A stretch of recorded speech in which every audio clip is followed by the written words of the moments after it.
स्थानीय खबरें, अंतर्राष्ट्रीय खबरों को जानने के लिए चलेंगे नेशनल स्टूडियो।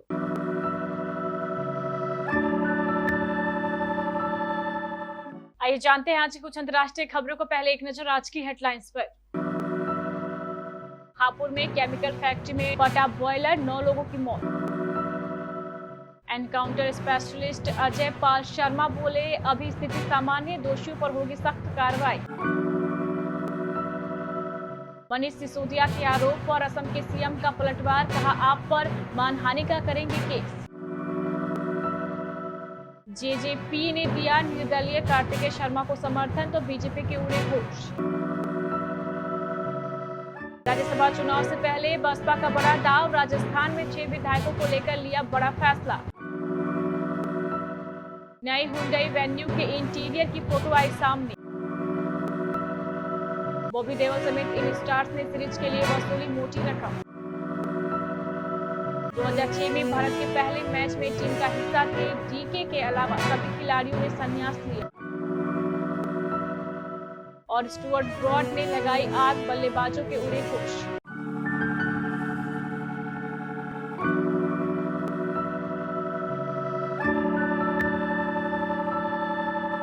उत्तर प्रदेश के हापुड़ में केमिकल फैक्ट्री में बड़ा हादसा हुआ है। यहां बॉयलर फटने से कई मजदूर झुलस गए। इस हादसे में 9 लोगों की मौत हो गई है और कई लोग घायल हुए हैं। घायलों को नजदीक के अस्पताल में ले जाया गया है। मौके पर आला अधिकारी भी पहुंच गए। अधिकारियों का कहना है कि अभी मृतकों की संख्या बढ़ सकती है। ये हापुड़ के धौलाना थाना के यूपीएसआईडीसी की घटना है। मौके पर पुलिस और दमकल विभाग की कई गाड़ियां पहुंच गई और राहत बचाव कार्य किया जा रहा है। कानपुर में शुक्रवार को भड़की हिंसा के मामले में यूपी सरकार कड़े एक्शन के मूड में है। सीएम योगी ने इस मामले की जांच के लिए एनकाउंटर स्पेशलिस्ट माने जाने वाले एसपी 112 लखनऊ अजय पाल शर्मा को कानपुर भेजा है। वहीं उन्होंने कानपुर पहुंचकर इस मामले की बारीकी से पड़ताल शुरू कर दी है। उनके कानपुर पहुंचते ही मामले के लोगों में दहशत दिखाई देने लगी है। वहीं इस मामले में लखनऊ पुलिस को बड़ी सफलता हाथ लगी है। असम में पीपीई किट खरीद को लेकर आम आदमी पार्टी और भाजपा में नई तकरार शुरू हो गई है। आप ने असम के मुख्यमंत्री हेमंत बिस्वा शर्मा पर भ्रष्टाचार का आरोप लगाया है। पार्टी के वरिष्ठ नेता व उप मुख्यमंत्री मनीष सिसोदिया ने शनिवार को कहा कि 2020 में स्वास्थ्य मंत्री रहते हुए हेमंत ने अपनी पत्नी की कंपनी, पत्नी के बिजनेस पार्टनर की कंपनी और अपने बेटे के बिजनेस पार्टनर की कंपनी को पीपीई किट के ठेके अनाप शनाप कीमतों पर दिए। हेमंत के इस भ्रष्टाचार को द वायर और द क्रॉस करंट नामक वेबसाइट ने उजागर किया है। हरियाणा में बीजेपी ने राज्यसभा चुनाव से पहले एक बड़ा यू-टर्न लिया है। दरअसल पहले बीजेपी ने घोषणा की थी कि वो नगर निकाय चुनाव अकेले लड़ेगी, लेकिन अब अचानक से उसकी सहयोगी पार्टी जेजेपी ने राज्यसभा चुनाव के लिए निर्दलीय कार्तिकेय शर्मा को समर्थन देने का ऐलान कर दिया है। तो बीजेपी को झटका लगा और अब उसने अपने फैसले को बदलते हुए कहा है कि दोनों पार्टियां निकाय चुनाव में एक साथ लड़ेंगे। दुष्यंत चौटाला के नेतृत्व वाले जननायक जनता पार्टी को छोड़ने के एक हफ्ते से कम समय में भाजपा ने घोषणा की है कि वह सीट बंटवारे के आधार पर जेजेपी के साथ गठबंधन में निकाय चुनाव लड़ेगी। बहुजन समाज पार्टी ने निर्णय लिया है कि हमारे सभी 6 विधायक सिर्फ निर्दलीय उम्मीदवार को ही अपना मत देंगे। बीजेपी और कांग्रेस उम्मीदवारों को वोट देने का मतलब विहिप का उल्लंघन माना जाएगा, जिसको लेकर इन सभी 6 विधायकों के खिलाफ उचित कार्रवाई की जाएगी। राजस्थान में बसपा के टिकट पर चुनाव जीतकर आए 6 विधायकों में राजेंद्र सिंह गुड्डा, जोगिंदर सिंह अवाना, बाजीव अली, संदीप कुमार, लाखन सिंह और दीपचंद्र शामिल हैं।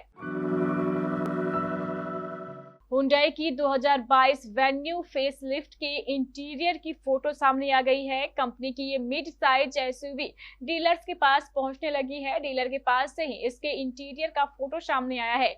इस फोटो को शेयर किया गया है। इस फोटो से ये साफ है कि न्यू वेन्यू बेहद से लग्जरी और कई एडवांस फीचर से लैस होगी। कंपनी ने इसकी बुकिंग भी शुरू कर चुकी है।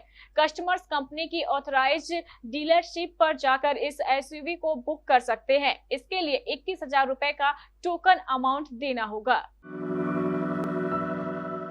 बॉबी देओल स्टार्टेड आश्रम सीरीज का तीसरा सीजन आश्रम 3 रिलीज हो चुका है। इस सीरीज में बॉबी देओल के अलावा ईशा गुप्ता, त्रिधा चौधरी, दर्शन कुमार, अनुप्रिया गोयनका, अदिति पोहनकार, चंदन रॉय, साना और तुषार पांडे मुख्य भूमिका में दिखाई दे रहे हैं। इस सीरीज के लिए स्टार कास्ट ने मोटी रकम चार्ज की है।